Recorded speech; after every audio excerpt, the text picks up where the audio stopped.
love podcasts, hate nonsense. It's the PoliticsJOE podcast, ladies and gentlemen. Yeah, it is. Ow!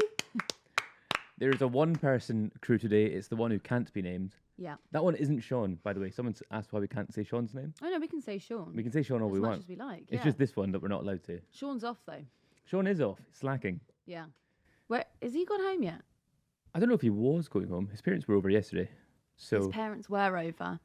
I don't think he's going to his home. I think he's going to his partner's home. yes, he's spending Christmas there. Yeah. OPSEC, we're not telling you where that is. No, but you can guess. Why? How can they guess? They can, I don't know. Oh, just for fun. I Yeah. mean, like, you'd be able to work it out. Should we try that intro that I told you about on the other podcast? Yeah. So I've been listening to the Screen Rot podcast a lot recently, which just deep dives into like freak content creators, and it's really worth a listen. But they like to give a special wink and a kiss to all the beautiful ladies who listen to their podcast. So I'd like to do the exact same thing. All three of you. A big wink and a kiss to all the beautiful ladies who listen to the PoliticsJOE podcast, who are by far the sexiest and most beautiful ladies in the land. Ed's moved near where I live. Yep. I have a pub that I go to a lot. Yes. Ed had the audacity to go there the other night, and I was on a date. I had a feeling he'd be in there, so I had to go to a different pub. And I was there. You were there? Waiting. Yeah. Waiting to, like, it's like you're like my single mother, and I hate all your potential suitors in like a kid's film. Yeah. And I'm going to like Home Alone them. I'm going to make them stand on a nail or hold on to like a scalding hot iron door handle. Or just like piss your pants. Or I walk in and you just go, Ava, help. nope. No. Something that maybe doesn't need help. The Royal Mail. The Royal Mail? What the bloody fuck is going on with that? Well, it could be the end of the Royal Mail as we know it. It could become the Republican Mail if Stephen Flynn has his way. Oh, that reminds me. Another thing I want to talk about on the podcast. You laughed at me when I said Aberdeen South could go Sinn Féin. Right, you're not, whatever you say is going to... Right, they've done polling and found... I went to the Irish Embassy last week. Right, not in was there? Aberdeen. Who? Stephen Flynn. He was. Could you not... Right. He walked in and I went, what are you doing here? And he took off his balaclava. Yeah. So if he is pivoting to Irishness, why would he not be Fine Gael, Fianna Fáil? Because he's a Sinn Féin man. Because he's a Shinner. Okay. That's what the S in the SNP stands for, is the Shinner National Party. That was actually one of the... I had a really good night out there. That was also the night that I had to explain to someone for the first time what Fathers for Justice was. And it was really, it was much harder than I thought it was going to be. How would you explain Fathers for Justice? They kept asking me why. And I was like, because... There are some young listeners who I think were probably born after Fathers for Justice. They might have even been embroiled in some of the issues. If you have a Father for Justice, then please let us know. I actually think we should explain who they are. Essentially, they were a pressure group of fathers who hadn't been granted access to their children by the Visitation family rights. court. Yeah. Custody or whatever. So they would put on superhero outfits and they would scale Big Ben. So it was like Robin, Banana Man, Superman, Spider-Man, scaling buildings, demanding access to the children. But coincidentally, this weekend, this is after Fathers for Justice has come up in conversation last week, a man scaled the Trafalgar Square Christmas tree. Did he? For Fathers for Justice. For Fathers for Justice? Yes. Is he not 20 years too late? Well, Those children are what now do you mean 30. You can see those kids. Those kids 30. just don't want to see you. The family court has nothing to do with their decision now. He's still at the family court going, my 35-year-old son won't see me. That bitch Sandra won't let me. Do you remember when that guy successfully phoned into the Jeremy Vine show 3 times in a row to call his ex-wife a bitch? No. It was fantastic. You know, when I was at school, it was like, in secondary school, it was like a Christmas treat they would just put on the telly sometimes. Yeah. On like your last chemistry lesson Or of if it was the too term. hot outside, or if it was like... Lazy teachers. That's what they are. They were quite... if it was too hot out, or if it rained, or like... Basically, if it wasn't like... Perfect conditions. Perfect condition for learning. Yeah. But in this chemistry lab, I really distinctly remember sitting, like, there's also, like, it's fucking chemistry. There's some quite fun stuff you can do in chemistry, presumably. I didn't take it beyond standard grades, so I actually don't know that What's for sure. standard grade for you? What does that mean? Like GCSE. But you did take it for GCSE? Yes. Yeah. But he just put on the Jeremy Kyle show. Nice. We just sat and watched Jeremy I Kyle suppose they've for got- an hour. That is like, do they have chemistry or not? True. But I mean more biology, wouldn't it? Because they're doing like father's tests. And You all could of actually that. teach Jeremy Kyle in all classes, presumably. Paternity tests, sociology maybe. Statistics for like lie detector tests. A family member of mine was showing a clip the other day of Mick Lynch to their class, and got really angry when she had my voice in it. She was, I don't think you were in this one.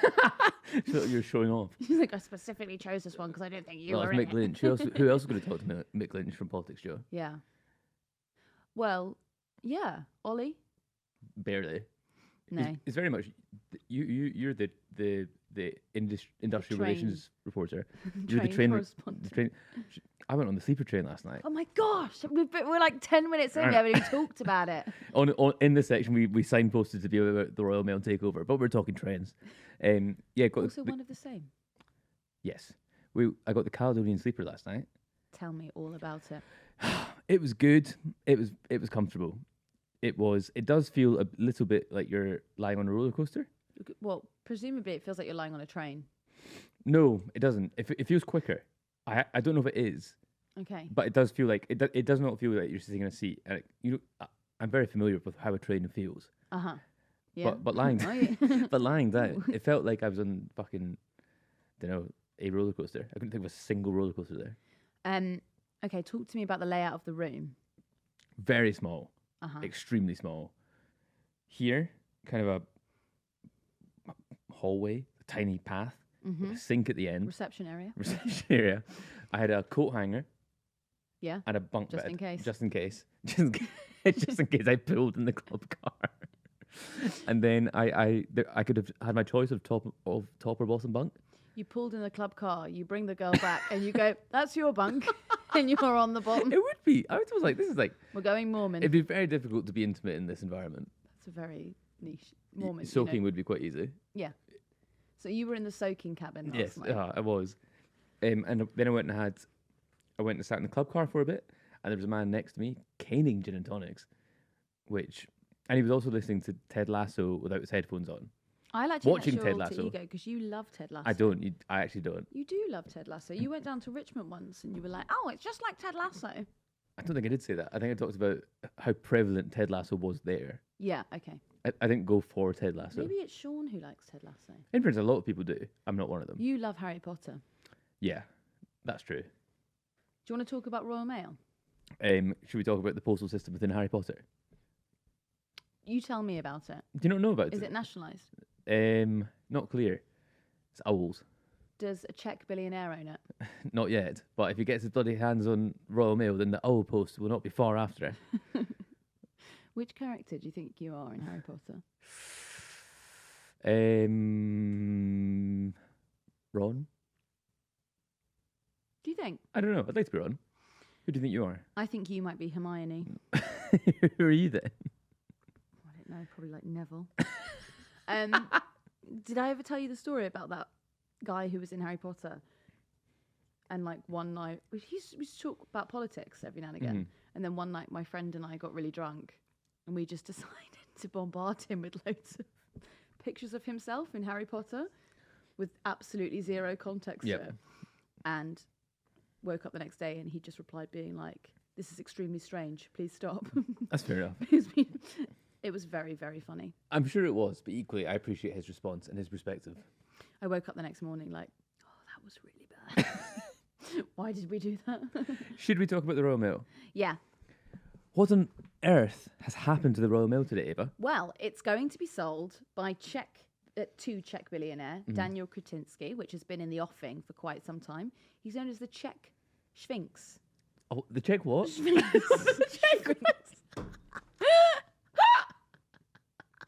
Shit me.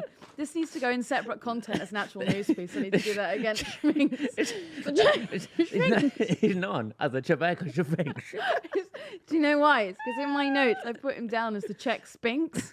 So you had to like. So it I know it's not. I know it's overcompensates. not. I know it's not. Sphinx. Sphinx. What is it? Sphinx. Sphinx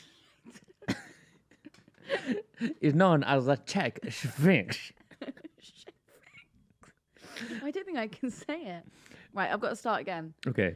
I mean, if you've heard all of that bit before, you're not in the news piece. No. Okay.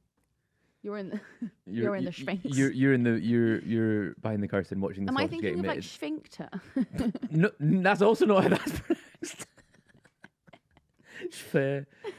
Schvelz? What does that mean? Is that a word? Is there ever anything that you need to go do that sound for? Siobhan. Also not that. Schwitzing. That's like the Yiddish word for cleaning. No, really hot. It's really hot. You'd say it's Schwitzing. Schwitzing is really hot. So we were thinking of the Yiddish word schwitzing, which Well, means do you know really what's hot? This takeover. Tell me more about the Czech schwitzing Sphinx is schwitzing. of the Royal Mile. Let's go. Do you follow grumpy old Jewish men on Instagram? No, It's very good. I'm sure it is. I bet you do. Do you? Yeah, I'm gonna have to clip this out, but I've done some Christmas shopping from Old Jewish Men, the brand. Ah. That's good. Don't clip it out, just beep it. What did you say? Right. Okay, do you want to line it up again? Or we actually go to the beginning. Well, we have to. Well, we didn't get very far. We got to the sixth Okay, word. okay. Schwichter. Schwitzing. Ava, what is going on with the Royal Mail? Oh, well, schwitzing.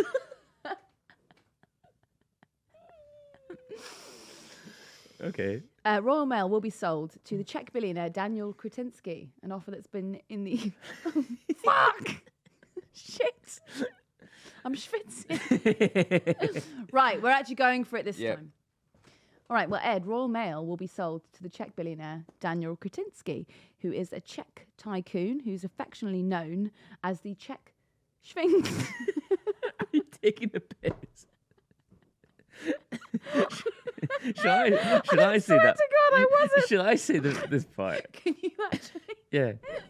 Okay. Sphinx. Okay. Right. Do you want me to do that whole bit or just the bit? Could you do that? Right. The top paragraph. Yep. So there's going to be some big changes in the Royal Mail. It is going to be sold to Czech billionaire Daniel Kretinsky, or known as the Czech Sphinx, which he's reportedly affectionately known as. It's going to be sold for £3.6 billion. It's going to be taking the postal service out of British ownership for the first time in 500 years. Yes, so Charles I would be the last time he created the postal service. Did he? That's good knowledge. So there's been a number of visions in the offing about how this is going to look for some time. There was even fears at one point that the service would cease to exist altogether. There were rumours swirling that Kretinsky wanted the end of letter delivery in absolute terms. So that would mean the service would be something more akin to DPD or Every Right. than actually delivering letters. So what would happen to the letters? Well, there was some sort of rather, some plans that weren't ever going to actually come into fruition. Some blue sky thinking. There was some blue sky thinking that actually you'd be able to send a letter and then a central service would scan the letter and email it to you. Right. There was also a plan which was probably more likely that the service would be dialed back or scaled back to once every other weekday rather than every single weekday. Anyway, that's the joys of privatisation, because Royal Mail doesn't make any money, right? It lost about £1 billion in the last financial year. It's not a profitable business. But this is where it gets a bit tricky, and this is where it gets a little bit suspicious. So on one hand, and I'll play you a little bit of the interview that I did with Dave Ward, who's the General Secretary of the CWU Union, the Communications and Postal Workers Union. Sphinx. I'll play that a little bit for you later. But I forgot what I was going to say. I'm really having a hard time today. Is this a good or bad thing for Royal Mail? Okay, so unions are semi-relieved, as the deal done means the government will retain a golden share in the overall operating of Royal Mail. So any change to its ownership or tax residency or headquarters will need approval by the government.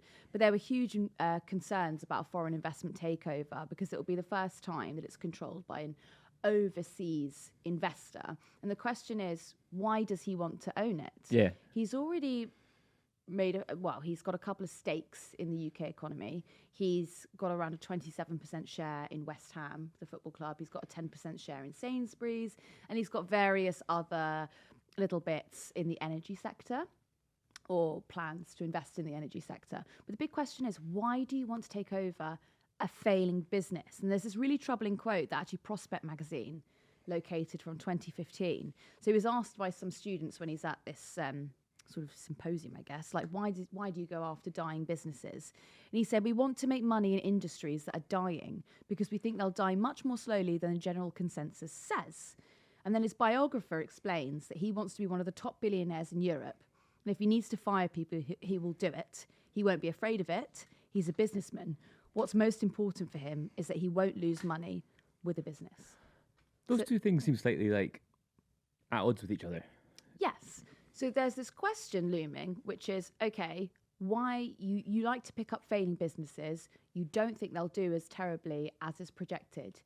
Is that because you have plans to take on the great name and then break up part of the business and sell it off? Mm-hmm. Typical billionaire. Typical bloody billionaire. Why is he called a sphinx? Because he's sort of seen and not heard. I fucking hate shit like this. Okay. Like, as in, like, I think that's such like what. So he's seen in that he sometimes appears in public and doesn't give quotes. Well, I'd like to be. Yeah, he doesn't ever speak. But like, he rarely gives any input. He did actually meet though with the unions over the weekend, and they said you're ex-Zilly Sphinxman. Yeah, they came. Does he dress up like the Sphinx? You'd have to ask him, but that's not what I asked Dave Ward earlier. So here's the General Secretary of the Communications and Workers Union speaking to me earlier. The context of this takeover bid is the fact that the company was privatised, and prior to it being privatised, it was liberalised. Governments chose, and a Labour government at that point chose to end the monopoly that Royal Mail had in advance of the rest of Europe. Similarly, obviously, since it's been privatised, these type of things are likely to happen in that world.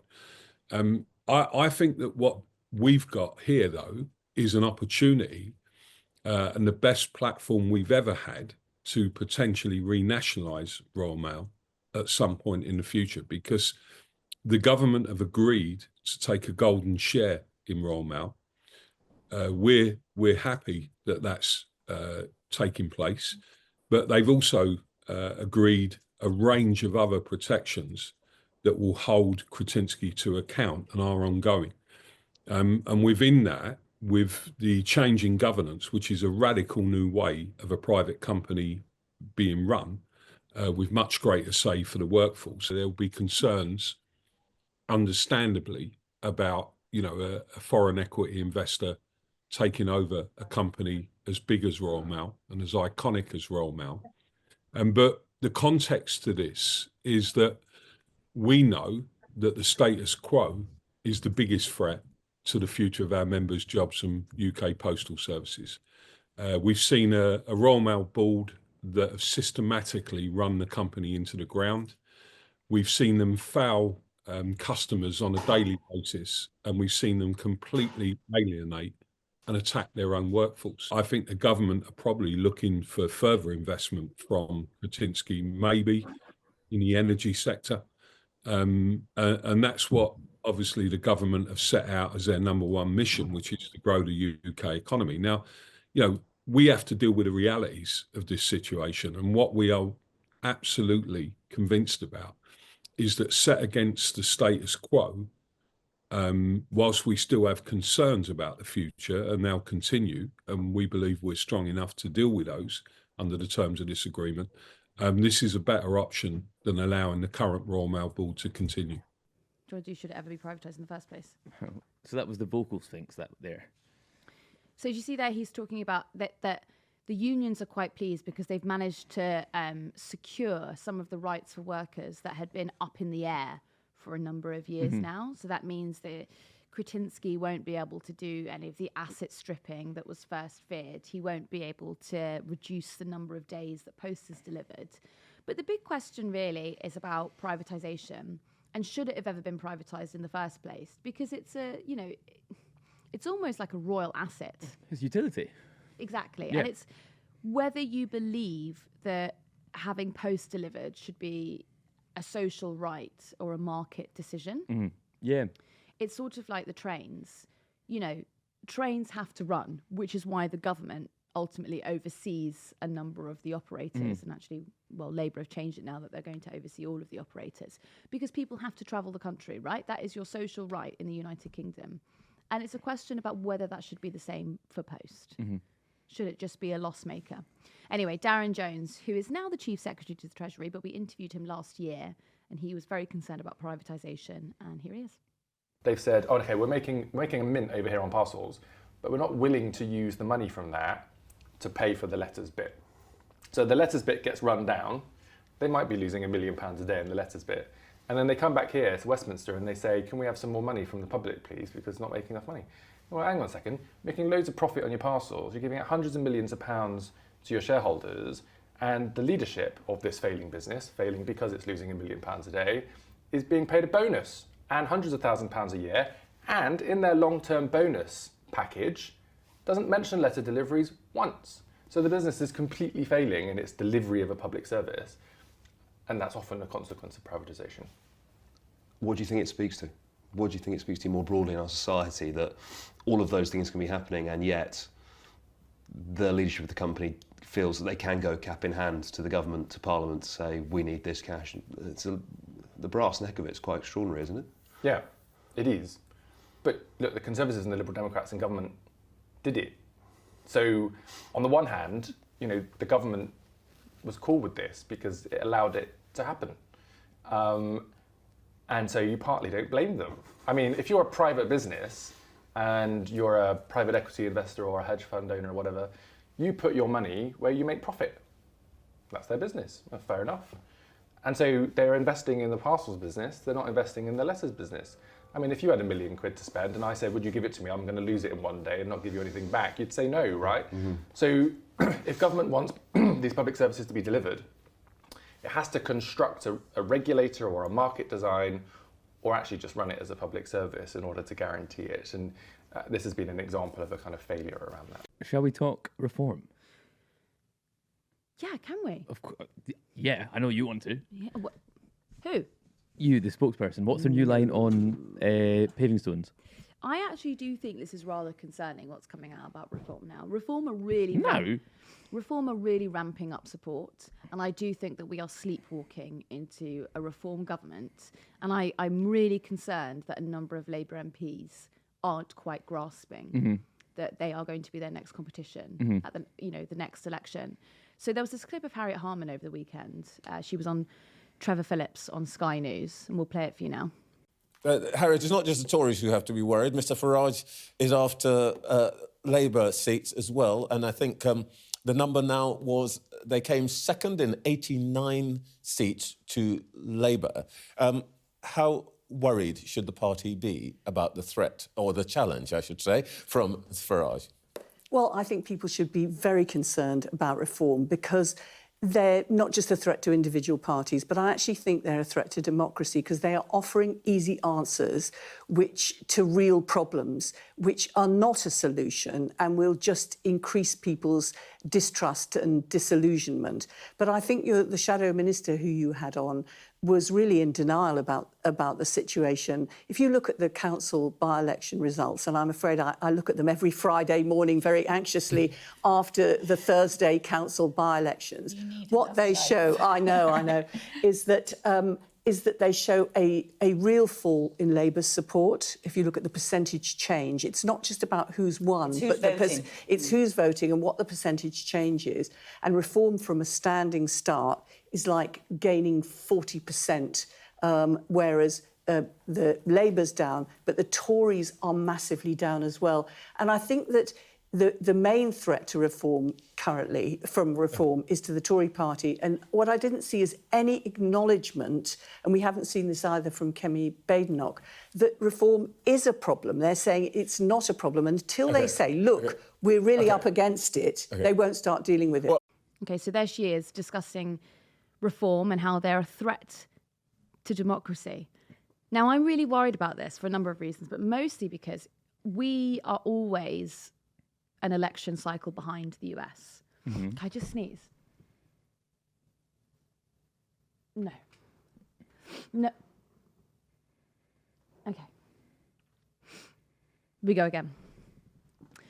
So I'm concerned about this because we are always one election cycle behind the US. Now, if you look at what happened the last 2 elections, now I'm going to speak in broad strokes here, and there's going to be some US politics nerd who's going to tell me to stay out of his country, and fine.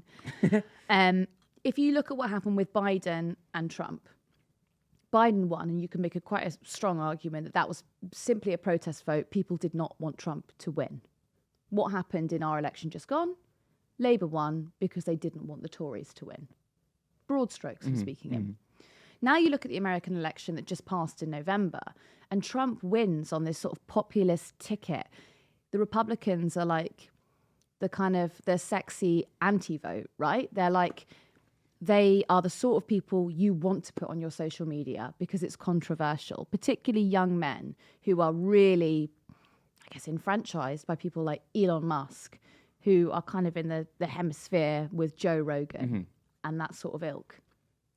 We are moving into that sort of election with reform. And the more that you have Labour MPs or former Labour grandees like Harriet Harman describing them as anti-democratic, the sexier and more appealing they become. Do you think so?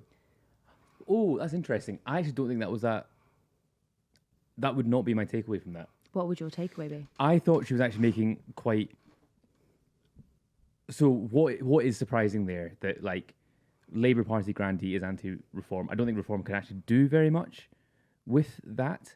What I think it did speak to was actually maybe, like, a potential failing of reform potentially is... So at the moment, there isn't a clear idea of how reform would do in government. There's almost like a last... What there is potential for is reform to be the last roll of the dice in, like, liberal democracy. Like, if in worst case scenario, like, I don't think this is terribly likely. There's not an anti-democratic bent within reform. I would say they're part of like a strong right, like a radical right rather than like far right. I think that's how I'd classify the party. They're not anti-democratic institutions. But if a reform government is voted in and they are unable the same way, I think they'd have the exact same pressures as Starmer's currently facing in that fix the fucking country. And once they don't do that, there would actually maybe be room for an even further right anti-democratic movement to gain support. So it's like you if reform gain support in like making light and sowing distrust in institutions, they are breeding a beast, an even further right beast potentially. Yeah, no, I get that. But then you could make that argument about Labour at the moment because Keir Starmer has been in government now for a few months. Yeah. And the most recent speech we heard from him was that it's actually very difficult to do anything because civil servants won't let you push any legislation through. Mm-hmm. That's almost similar to what the Conservatives were saying. Yeah. That's straight out of the Dominic Cummings playbook. Yeah. But that is sowing distrust in institutions. Mm-hmm. In the same way, I totally understand what you mean about when they get in, they will have their feet held to the fire. And they can't just say things like... We're going to fucking, like, liberalise everything. Yes, and we're going to... the state's now going to be, like, the size of a pinhead. And there's going to be no every student school's loan. a free school. Like. However, that doesn't mean they won't get into government. It doesn't mean that they won't be able to build a rather successful electoral strategy. Because, look, a lot of their policies are at odds with each other. I actually think the sort of... Sometimes the kind of... further right rhetoric that has been peddled by them is actually not what the party wants to be.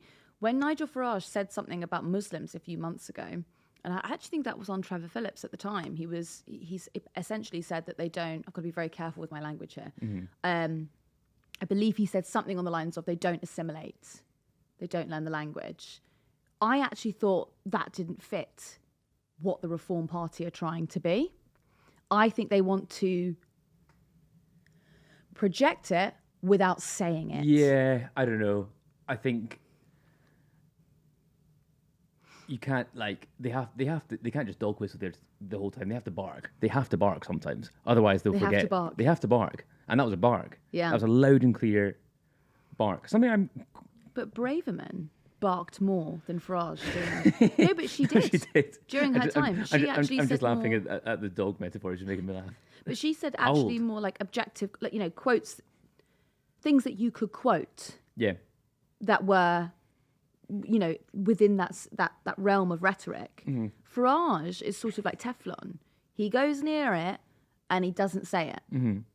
But his profile is such that you know exactly what he's talking about. Yeah. He's done the heavy lifting. Something that I'm kind of interested in is the phenomenon of reform support amongst young men.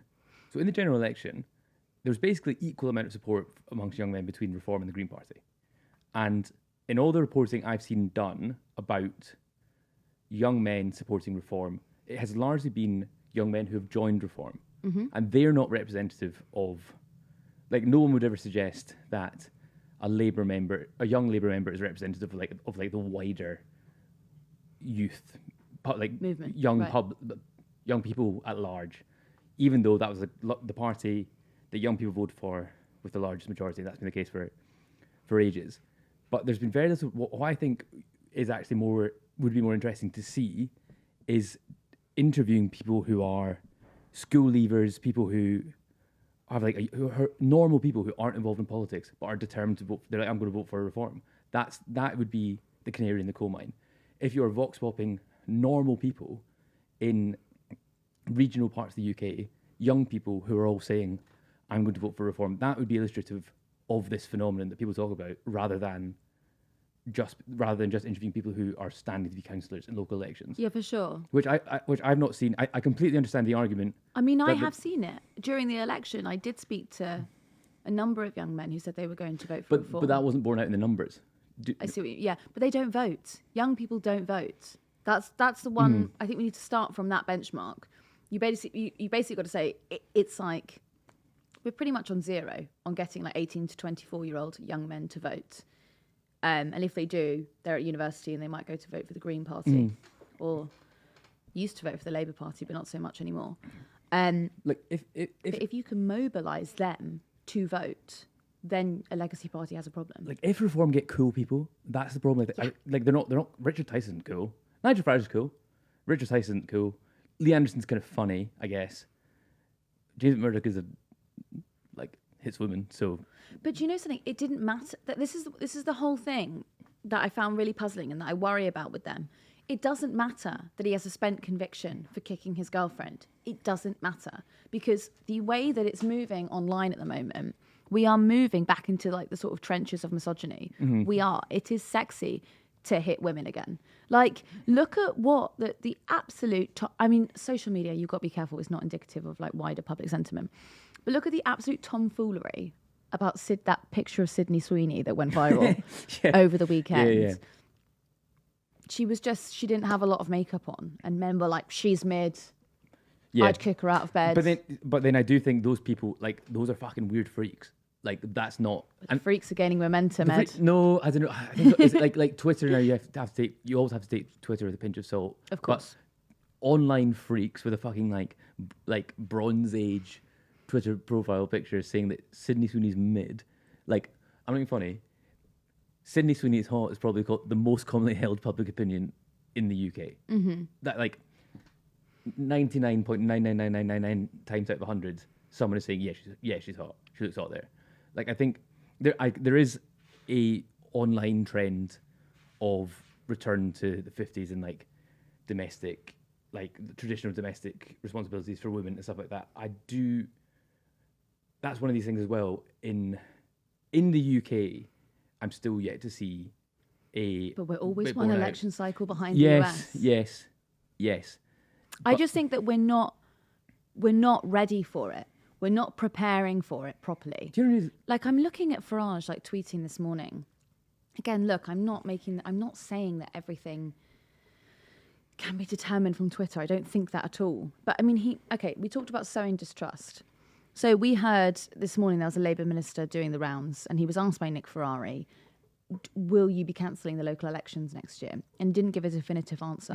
Farage is straight on Twitter. Cancelling elections in some areas of the country where reform are gaining momentum is the act of a desperate government. They have the audacity to tell us that a threat to democracy whilst they act like, to call us a threat to democracy whilst they act like a third world dictator. That is sowing distrust. Yeah, absolutely. That is making reform. That is the fight that reform will take to the upcoming election. Labour do not want you to have a voice. They are a dictator. They don't care about you, the common man, and we do. But it comes back again to fucking Labour's terrible communications. Like, why are you not having? I was like, look, Will Lloyd wrote in the Times today. He was basically saying, like, broadcast media numbers are down so much, and like however many people now consume news online. Why is Keir Starmer queuing up to get his arse kicked by Beth Rigby? He was like, he was basically arguing he should do one broadcast interview a year, and spend the rest of his time nailing social media. Actually, like, he should come. Like, he should obviously come here. I'm not even just saying that. Like, I know, but they've got like the. Do you know who said that the other day? Jonathan Gullis on Sky. Said what? He said that the government should be doing interviews on Joe. And obviously, like, but it's not just us to be big-headed. They should be engaging with us, Lad Bible, Novara. Yes. Like, if you want, you need to be engaging with good. Do you know that guy who drives me fucking nuts? Dylan Page. He's like the newsreader on TikTok. He's like News Daddy, and he's like, he just reads the news. He's like a news influencer essentially. I don't think he's a trained journalist, but he just like reads out headlines. They should be going on to him. They should be doing as much as they can to get to these people. It should be a journalist that interviews him. Or even, they have a very old-fashioned machine, their comms department. Yeah, it's not quite... It's quite embarrassing at this point. Like, if Farage... Farage just has like a meme guy. It was sort of like during the election when they went straight to the Sun. That was like their first port of call. For the Sun's fucking... Like, they're not even endorse them. Their panel show. Yeah. What the fuck is like... And it got like, 2,000 views, if that. Like, and I'm actually not trying to slag off the Sun here, but if you're going to do the Sun, you do their print edition. Why are you putting time and effort into a fucking like broadcast bit that they're only doing because News UK have a spare studio because they shut down Talk TV? Yeah, that's like, why are you going there and not to a digital native first? And you see, that's what Trump's son got about the landscape in America. Oh, Barron. Yeah. He was like, you need to get on the podcasts. Get onto the podcasts. Where's Starmer's son? Starmer's son should be. you should be saying you should be on Have a Word. You should be on Angela Rayner. I've been saying this for fucking ages. She should do Saving Grace. Angela Rayner on Saving Grace. Yeah, she'd be great. Absolutely, she'd fly. Nail that. Like, but it's just like the entire comms strategy is so tired and more in line with kind of like the Blair and Brown years than it is like fit for the digital. Our digital times, because even when they come out in the morning on a broadcast round and they've got a new policy to announce, or they've got like a new piece of like, something they're offering, and you go, this is so tired. Yeah. No one, you don't need to do this. No, you don't need to invent like a new piece of something, a little new morsel every single day to talk about on the broadcast rounds. You need to have some personality 100%. And you need to spend most of your time actually trying to enact the policy, then bring it. Who are the cool Labour people? Because I think having like cool people actually does help. Last week I was out with a lord, but a Labour grandee, and we were talking about this exact thing. Mandelson. But we were trying to work out who is good online. Right. And I was saying, obviously Angela. Yeah. I think she's very good online. I do think Darren Jones is good online as well. Yep. But people, they always put forward, like, you should keep, like, your Pat McFadden's, put him on the broadcast round, right? Keir Starmer, put him on the... Keir Starmer comes across, like Sadiq Khan, if they're in a 1 hour interview where they're relaxed, they come across very well. 100%. When they're having to do short, sharp questions, they fall flat. No, they do. I actually think Clive Lewis is quite good. on Clive social media Lewis as is well. good. He is It's good. not really in the tent though, I suppose. But if you got someone like He's not quite in the tent, but he's very good friends with Rayner. Do you know that? really, Yeah, very Didn't good know that. friends. But so he's then- not quite in the tent. Who else in the cabinet? But you look at someone like Bridget Phillipson. So there's someone, she does these fire. What am I doing today with all my pronunciation? Frinks. She does these fireside chats with teachers and education staff. Like, I think she does it once a month, but don't quote me on that. And she is not building up rapport with the education cohort of this country, because every time she comes back on, she's like, and we've announced this and we've announced that. And then the second that she gets faced with like a slightly difficult question, like, okay, this 2.8% pay rise that you've announced, the schools can't afford that. What budget is it coming out of? Yep. And she'll be like, we can't make any promises at Yep. the moment. But if you're doing a fireside chat Yeah, you need to be more. with teachers, you need to be human, Yeah, personable. Because also, well, that's your main demographic that you have to please. Mm-hmm. But then she also probably will stand up and say, "Stop showing Jeremy Kyle to them on the last day of school," and they won't like Yeah, that she either. probably would say that, wouldn't she? Because do you know what that is? Owen. Ah, They don't know that yet. Owen. They don't. That's Oh, they don't know that yet, do they? That's an Easter egg for about 2 weeks' time. That is an Easter egg. Shall we talk about fucking Prince Andrew?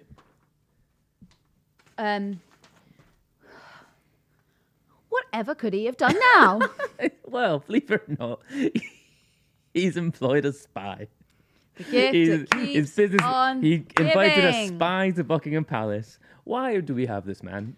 Well, look, I don't understand it. Can you please tell me what's wrong with someone who has strong links to the Chinese Communist Party having a meeting with having Prince Andrew? Like it's and someone describes the spy as H6 is his code name or whatever. Well, by the time this goes out, he might have been named in Parliament, because I do know that Ian Duncan Smith's doing an urgent question on it, and then someone from Reform is going to name him if not, But it's so like with parliamentary privilege. it's just insane. You know what they were saying today about like, oh yeah, but will he walk with the king to church on Christmas Day, and like all the fucking pageantry, and it's like, oh yeah, 70 members of the royal family are meeting for lunch. I was like, 70?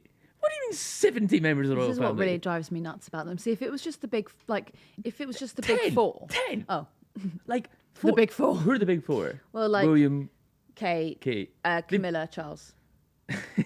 and their children don't get any. Well, I don't really see what their children, if they're not in line That's the for the future. throne, like, you know. So the other two. Okay, let's just do it. Let's do it the other way around, right? If we're doing a podcast, yeah, me and you. Yeah. Okay, no, you and Ollie are doing a podcast, right? Right. Would I come to that recording just to be there? No. No, but I Because- don't really get the analogy. When Charles and Camilla, they're actually doing their job that day. Right. Why does Eugenie need to come and watch? No. What is Yeah. this? Cuck chair time? It sounds quite cockcherry. They really do. Anyway, It is like can't be that 70 Republican this close to the. there was a Oh my God, we're going to the Mayor's Carol service tomorrow. My mum's having she really wanted to come, and she was like, oh, do you think it's bad because it's a Christian service and I'm a Catholic? And I was like, well, I don't think the Mayor's Christian either, love. So I think we're all breaking rules tomorrow. There was a minor royal in my year at Edinburgh. There was two minor royals. Minor royals? Yes. What does that mean, minor royal? Like, as in- Are they little? One was his grandmother was Princess Margaret. So, but he's going to fucking lunch. I don't mind. Margaret's cunt, so that's fine. Yes, but do you care? Like, why does her grandson get to go to the family Christmas lunch? Ed, I don't know why any of them are allowed to do anything. So don't ask me. Do you know what they're not allowed to do? Be friends with Jeffrey Epstein. They're not allowed to do that. Well, full no, they stop. can't anymore. No, because he was murdered. No, he wasn't. Yes, he was. No, he wasn't. He He died wa- of a broken heart.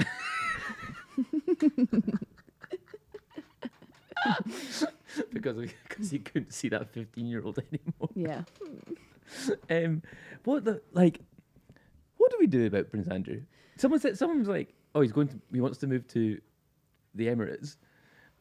Yeah, but all of his mates are there, yeah. Where he'll be treated with some respect. And there's probably greater access to underage girls. Do you think that there's all...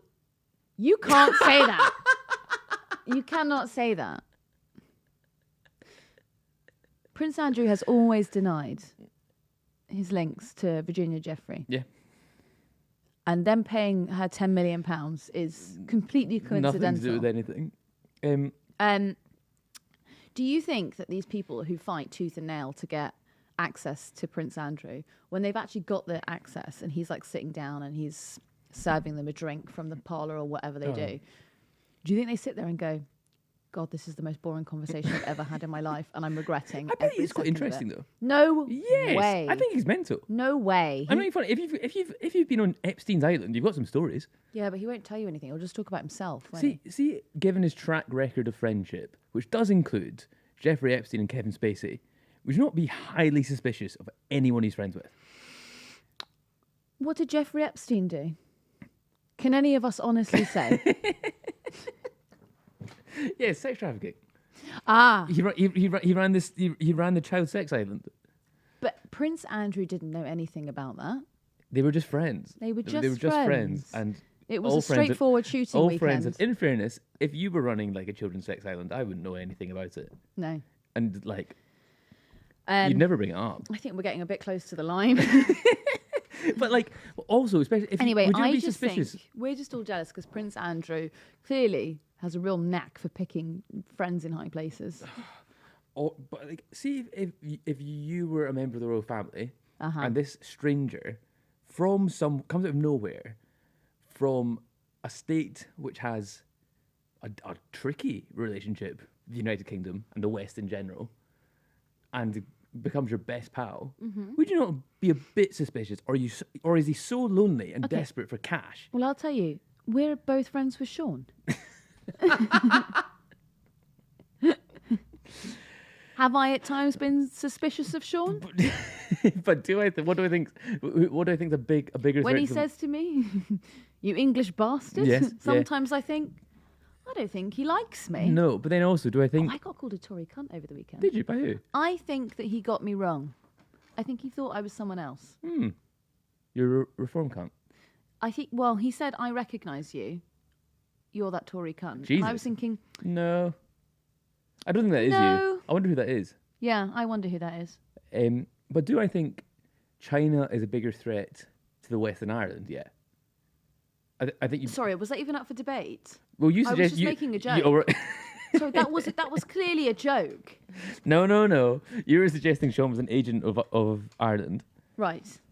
an Irish spy called Well, he's not hiding it very well, is he? called H Block 6 I'm going to name him later in Parliament. as a special thank you. What would his crime be? Not being at work today. Not being at work today.